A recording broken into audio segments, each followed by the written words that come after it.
Hello everyone, welcome to knowledge house. दोस्तों, आज है 18 अप्रैल और आज 18 अप्रैल के जितने भी करंट अफेयर क्वेश्चन बनेंगे वो इस वीडियो में हम डिस्कस करने वाले हैं। तो आप सभी से छोटा सा अनुरोध है कि इस वीडियो को अंत तक जरूर देखना। चलो स्टार्ट करते हैं आज के सेशन को। तो हमारा सबसे पहला क्वेश्चन ये है कि विश्व हीमोफीलिया दिवस कब मनाया जाता है। इसका करेक्ट आंसर है ऑप्शन नंबर सी, यानी कि 17 अप्रैल को। अब हीमोफीलिया क्या है दोस्तों?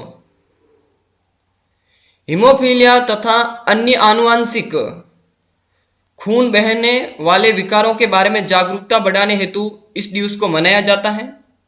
हीमोफीलिया एक प्रकार की आनुवांशिक बीमारी है। यह 17 अप्रैल को पूरे वर्ल्ड स्तर पर मनाया जाता है। चलो अब देखते हैं नेक्स्ट क्वेश्चन को। नेक्स्ट क्वेश्चन यह है कि WWF भारत का पर्यावरण शिक्षा के लिए किसे राजदूत नियुक्त किया गया है। तो इसका सही आंसर है ऑप्शन नंबर ए, यानी कि विश्वनाथ आनंद। अब दोस्तों, विश्वनाथन आनंद को WWF का राजदूत नियुक्त किया है। तो WWF क्या है जान लेते हैं, इसका पूरा नाम क्या है क्या नहीं। तो WWF का पूरा नाम है world wide fund for nature. और इसकी स्थापना कब हुई? WWF की स्थापना हुई है दोस्तों 29 अप्रैल 1961 में। और इसके अध्यक्ष की बात करूं तो इसके अध्यक्ष हैं पवन सुखदेव। इसके महानिर्देशक हैं मार्को लाब्रटीनी। तो दोस्तों, ये है WWF जो मैंने बताया है। चलो देखते हैं इसका नेक्स्ट क्वेश्चन क्या है। इसका अगला क्वेश्चन ये है कि हाल ही में प्रवीण कुमार पुखवार को किसका अतिरिक्त प्रभार सौंपा गया है। तो इसका सही आंसर है ऑप्शन नंबर ए, यानी कि MTNL का। अब दोस्तों, MTNL क्या है? इसका पूरा नाम है महानगर टेलीफोन निगम लिमिटेड। और इसकी स्थापना कब हुई? इसकी स्थापना हुई है दोस्तों 1 अप्रैल 1986 को। और इसके प्रेजेंट टाइम अध्यक्ष हैं सुनील कुमार। अब दोस्तों, MTNL का प्रवीण कुमार को अभी अतिरिक्त प्रभार सौंपा गया है। तो प्रवीण कुमार कौन है इसके बारे में भी जान लेते हैं दोस्तों। प्रवीण कुमार पुरवार है प्रेजेंट टाइम में BSNL के अध्यक्ष। और BSNL की बात करूं तो BSNL का पूरा नाम है भारत संचार निगम लिमिटेड। और इसकी स्थापना कब हुई है BSNL की? 1 अक्टूबर 2000 को हुई है। और इसका मुख्यालय की बात करूं यानी कि हेड ऑफिस है न्यू दिल्ली में। इन्हीं को ही दोस्तों 6 महीनों के लिए MTNL का प्रभारी मतलब अतिरिक्त प्रभारी बनाया गया है प्रवीण कुमार को। चलो देखते हैं अगले क्वेश्चन को। अगला क्वेश्चन यह है कि निम्न में से 2022 एशियाई पैरा खेलों का शुभंकर किसे चुना गया है। तो इसका सही आंसर है ऑप्शन नंबर डी, यानी कि फेई को। अभी यहां पे आया है कि एशियाई पैरा खेलों का शुभंकर चुना गया है। तो एशियाई पैरा खेलों की बात करूं तो ये प्रत्येक 4 सालों में एक बार होता है। अब होने वाला कब था दोस्तों? ये शुभंकर चुना है होने वाले एशियाई खेलों 2022 के लिए। तो 2022 में कहां होगा? ये चीन में होगा। कौन सा संस्करण होगा दोस्तों? ये 19वां गेम्स होगा 2022 में चीन में। और इससे पहले 2018 में हो चुका है जाकर्ता, जो 18वां था 2018 के अंदर दोस्तों। तो इसका शुभंकर चुना गया है फेई को। चलो अगला क्वेश्चन देखते हैं। अगला क्वेश्चन ये है कि हाल ही में फेमर डेली डेविड का निधन हो गया है, वो एक क्या थे? इसका सही आंसर है दोस्तों ऑप्शन नंबर बी, यानी कि वो एक प्रसिद्ध फुटबॉलर थे। उन्होंने कई चैंपियनशिप टीमों में हिस्सा ले चुके हैं। मैं बात करूं तो 1981 में pre football hall of fame में, तथा 2011 में black college football hall of fame में भी पार्टिसिपेट कर चुके हैं, जिनका हाल ही में कुछ टाइम पहले निधन हो चुका है, वेली डेविड्स का। वो एक फुटबॉलर थे दोस्तों। चलो अगले क्वेश्चन की बात कर लेते हैं। अगला क्वेश्चन ये है कि किस मोबाइल ऐप ने मात्र 13 दिनों में सबसे अधिक डाउनलोड किए जाने का विश्व रिकॉर्ड अपने नाम किया है? तो इसका सही आंसर है दोस्तों ऑप्शन नंबर डी, यानी कि आरोग्य सेतु। अब आरोग्य सेतु ऐसा क्या है जिन्होंने दोस्तों मात्र 13 दिनों में कीर्तिनाम हासिल कर दिया है सबसे ज्यादा डाउनलोड करने का अपने नाम वर्ल्ड भर में दोस्तों। तो आप सभी को पता है कि वर्तमान में कोरोना महामारी का मतलब खौफ चारों तरफ है।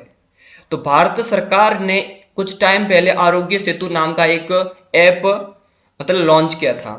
तो उस ऐप की खासियत बात यह है कि अगर हमारे फोन में वो ऐप होगा, डाउनलोड करके जीपीएस यानी कि कुछ सेटिंग ऑन करके रखेंगे, तो किसी को कोरोना पॉजिटिव होगा हमारे आसपास लोकेशन के अकॉर्डिंग, तो हमारे अंदर वो शो हो जाएगा, हमको नोटिफिकेशन कर देगा या हमें सूचित कर देगा कि आपके पास वो बंदा है जिसको कोरोना पॉजिटिव है, तो आप उससे दूर रहिए। इतना कमाल का ऐप है दोस्तों। अब सभी से यही कहना है कि अगर आपने अभी तक आरोग्य सेतु ऐप डाउनलोड नहीं किया है तो अभी जाकर डाउनलोड कीजिए। इतना कमाल का ऐप है। इन्होंने दोस्तों लगभग 5 करोड़ लोगों ने डाउनलोड कर चुका है, मात्र 13 दिनों के अंदर कीर्तिनाम हासिल किया है आरोग्य सेतु ऐप ने। बहुत ही कमाल का है और दुनिया भर में इसको पसंद किया जा रहा है। तो आप भी अभी तक डाउनलोड नहीं किया है तो डाउनलोड करिए और बचिए कोरोना महामारी से। चलो चलते हैं अगले क्वेश्चन की तरफ। अगला क्वेश्चन ये है कि हाल ही में किस देश ने ऑपरेशन लाइफलाइन उड़ान लॉन्च किया है? तो इसका सही आंसर है भारत, यानी कि ऑप्शन नंबर बी। भारत ने कुछ टाइम पहले ऑपरेशन लाइफलाइन उड़ान लॉन्च किया है। तो इसकी खासियत क्या है, क्या मतलब लॉन्च किया है, तो दो मतलब सबकी इनकी बातचीत हो रही है चारों तरफ आज। तो भारत सरकार ने मतलब हाल ही में कोरोना के चलते भारत सरकार ने लोगों को लॉकडाउन के अंतर्गत लोगों को प्राथमिक स्तर की आवश्यक वस्तुओं पहुंचाने के लिए ऑपरेशन लाइफलाइन उड़ान लॉन्च किया है। ये भारत सरकार ने किया है दोस्तों, हमारी भारत सरकार ने मतलब प्राथमिक स्तर की जो वस्तुएं होती हैं उन लोगों तक पहुंचाने के लिए इस ऑपरेशन को लॉन्च किया है। अब प्राथमिक स्तर में सबसे ज्यादा धूम मैं बता दूं वो मेडिसिन आती है ना, दवाई, वो मतलब लोगों तक पहुंचाने के लिए इस लॉकडाउन के अंतर्गत लाइफलाइन उड़ान को लॉन्च किया गया है। चलो देखते हैं अब अगले क्वेश्चन की तरफ। अगला क्वेश्चन ये है कि भारत के किस राज्य ने होम डिलीवरी सेवा शुरू करने के लिए जी घाट नामक वेबसाइट लॉन्च की है? तो इसका सही आंसर है दोस्तों ऑप्शन नंबर बी, यानी कि छत्तीसगढ़ ने। अब दोस्तों कोरोना की वजह से अब विभिन्न प्रकार की जितने भी हमारी गवर्नमेंट है वो नए नए टेक्नोलॉजी का आविष्कार कर रही है ताकि लोगों को मतलब इनकी टेक्नोलॉजी का फायदा हो सके, क्योंकि अभी सभी लॉकडाउन के अंदर बंद है। इसीलिए दोस्तों हर एक गवर्नमेंट कुछ नया करने की कोशिश कर रही है। तो छत्तीसगढ़ सरकार ने दोस्तों हाल ही में होम डिलीवरी सेवा को शुरू किया गया है, यानी कोई भी अगर जो सामान मंगाना चाहते हैं तो आप होम डिलीवरी है ना आपके घर पे पहुंचाने के लिए आएगी। उसका नाम दोस्तों रखा है जी कार्ट। अब दोस्तों यहाँ पर छत्तीसगढ़ आया है तो छत्तीसगढ़ की बात कर लेते हैं। एक बार देख लेते हैं छत्तीसगढ़ का परिचय दोस्तों। मैं राजधानी की बात करूं तो राजधानी है रायपुर, और मुख्यमंत्री की बात करूं तो वर्तमान में दोस्तों भूपेश बघेल है छत्तीसगढ़ के मुख्यमंत्री। राज्यपाल की बात करूं तो अनुसुईया है, और विधानसभा की सीटों की बात करूं तो विधानसभा सीटें यहाँ की 90 हैं, लोकसभा की सीटें 11, राज्यसभा की सीटें 5, और उच्च न्यायालय की बात करूं तो छत्तीसगढ़ उच्च न्यायालय है दोस्तों। और इसके वर्तमान मुख्य न्यायाधीश की बात करूं तो पी.आर. रामचंद्र है। इस प्रकार दोस्तों ये है क्वेश्चन। छत्तीसगढ़ ने अभी मतलब जी कार्ड नामक एक वेबसाइट लॉन्च की है, ऑनलाइन है। चलो देखते हैं अगले क्वेश्चन को। अगला क्वेश्चन ये है कि हाल ही में आर.वी. बुसकुटे का निधन हो गया है, वे कौन थे? इसका सही आंसर है ऑप्शन नंबर सी, यानी कि वो एक स्वतंत्रता सेनानी थे।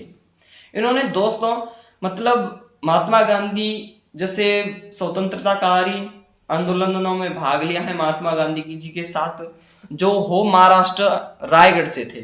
अभी दोस्तों कुछ टाइम पहले इनका निधन हो गया है। स्वतंत्रता सेनानी थे, बहुत ही पॉपुलर थे, और ये थे महाराष्ट्र रायगढ़ से। तो अभी इन महाराष्ट्र रायगढ़ से थे, तो इनका महाराष्ट्र देख लेते हैं कैसा था कैसा नहीं। भाई महाराष्ट्र का परिचय देख लेते हैं, क्योंकि वहां से ऐसे स्वतंत्रता सेनानी निकल के आए हैं। तो देख लेते हैं एक बार महाराष्ट्र का परिचय। राजधानी की बात करते हैं महाराष्ट्र की, तो राजधानी है दोस्तों मुंबई, और इसकी दूसरी राजधानी है, शीतकालीन राजधानी घोषित की गई है, नागपुर को। मुख्यमंत्री की बात करूं तो यहाँ के उदय ठाकरे हैं। राज्यपाल की बात करूं तो राज्यपाल है भगत सिंह, और विधानसभा की सीटें यहाँ की हैं 288, लोकसभा की सीटें हैं 48, और राज्यसभा की सीटें हैं 19, विधानसभा की सीटें हैं 78। और यहाँ का दोस्तों उच्च न्यायालय की बात करूं तो यहाँ का उच्च न्यायालय है बॉम्बे उच्च न्यायालय, यानी कि महाराष्ट्र का उच्च न्यायालय लगता है बॉम्बे। और इसकी प्रधान पीठ की बात करूं तो बॉम्बे और महाराष्ट्र में है। और खंडपीठ की बात करूं तो खंडपीठ है दोस्तों नागपुर, औरंगाबाद और पणजी, 3 जगह इसकी खंडपीठ है। और इसके वर्तमान मुख्य न्यायाधीश की बात करूं तो धर्माधिकारी, यानी कि पीबी धर्माधिकारी। अब दोस्तों ये रहा था, हमने देखा अभी महाराष्ट्र का परिचय। चलो अब देखते हैं हम अब हमारा नेक्स्ट क्वेश्चन। नेक्स्ट क्वेश्चन ये है कि हाल ही में भारत के किस राज्य ने कुर्रीपुलक नामक कोविड ऑनलाइन अभियान शुरू किया है? तो इसका सही आंसर है ऑप्शन नंबर 1, यानी कि केरल ने। भारत का केरल राज्य है जिन्होंने दोस्तों अभी हाल ही में कुर्रीपुलक नामक कोविड ऑनलाइन अभियान शुरू किया है। अब अभी क्या है कि सभी को पता है कि महामारी चल रही है, कोरोना का खौफ चारों तरफ है। तो इसी दौरान दोस्तों सब लोग है ना लॉकडाउन के अंदर है, यानी कि सब लोग घर के अंदर है लॉकडाउन की वजह से। तो केरल सरकार ने वहां के लोगों के लिए कुछ राहत पहुंचाने के लिए, कुछ आवश्यक वस्तु देने के लिए दोस्तों ऑनलाइन अभियान शुरू किया गया है। यानी मतलब अभी सब लोग है ना, पूरी गवर्नमेंट हो या पूरा वर्ल्ड हो, कुछ नया करने की कोशिश कर रहे हैं, क्योंकि सब घर के अंदर बैठे हुए हैं। इसीलिए दोस्तों केरल गवर्नमेंट ने कुर्रीपुलक नामक कोविड ऑनलाइन अभियान शुरू किया गया है। तो दोस्तों किसने शुरू किया है? ये केरल ने किया है। तो केरल को देख लेते हैं, केरल का परिचय। केरल की बात करूं तो केरल की राजधानी है दोस्तों तिरुवनंतपुरम। मुख्यमंत्री की बात करूं तो मुख्यमंत्री हैं पिनाराई विजयन। और राज्यपाल की बात करूं तो आरिफ मोहम्मद खान है यहाँ के राज्यपाल। विधानसभा की सीटों की बात करूं तो विधानसभा की सीटें 140 एक मनोनीत की जाती है। लोकसभा की सीटों की बात करूं तो लोकसभा की सीटें यहाँ पे 20 सीटें हैं, और राज्यसभा की 9 सीटें। और यहाँ के केरला का दोस्तों उच्च न्यायालय की बात करूं तो केरल उच्च न्यायालय होता है, और मुख्य न्यायाधीश वर्तमान में दोस्तों एस मानी कुमार है। तो ये था दोस्तों आज का मतलब मोस्ट इंपोर्टेंट क्वेश्चन जो हम एक करंट अफेयर के रूप में आज डिस्कस किए हैं। मुझे उम्मीद है कि आपको सेशन बहुत ही अच्छा लगा होगा। फिर मिलेंगे हम अब हमारे एक नेक्स्ट सेशन में, तब तक अपना ख्याल रखें।